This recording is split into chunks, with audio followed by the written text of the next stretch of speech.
సిద్దిపేట జిల్లా హుస్నాబాద్లోని పార్టీ కార్యాలయంలో ఏర్పాటు చేసిన మీడియా సమావేశంలో సిపిఐ జాతీయ కార్యవర్గ సభ్యుడు చాడా వెంకటరెడ్డి మాట్లాడారు.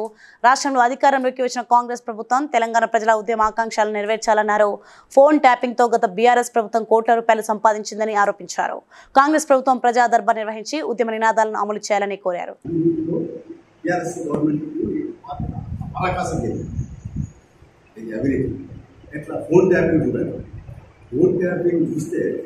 ఆశ్చర్యకరమైన పరిణామాలు, సన్నివేశాలు, సంఘటనలు వెలుగులోకి వస్తున్నాయి.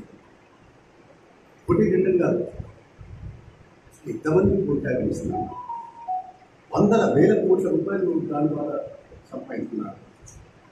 ఎలక్షన్లు చేసుకుంటారు. అవినీతిని మాత్రం కళ్ళేయకుంటే ప్రభుత్వానికి భవిష్యత్తు నడవడం అనేది ఇబ్బంది. ఇంత విచలనంగా జరుగుతుంది. ఈ మధ్య కూడా తహసీల్దార్ వాళ్ళు పట్టుబడితే ఏసీ వాళ్ళు దాడుల వల్ల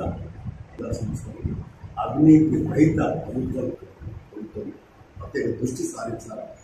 అప్పుడు పెట్టిన కేసులు కొన్ని చోట్ల కేసులు తేబడే, ఇంకా కొన్ని కేసులు ఉంటే ఇతర ధర్నాచరణ లాంటి కేసులు ఉన్నాయి. అట్లాంటి వాటిలో ఎక్కడానికి ప్రభుత్వం చేయాల్సిన అవసరం ఉంది. ఏదైనా తెలంగాణ ప్రజల ఆకాంక్షలు గౌరవించాల్సిన బాధ్యత Revanth Reddy. Please like and share, subscribe to BCN Telugu News. Please like, share and subscribe to BCN Telugu News.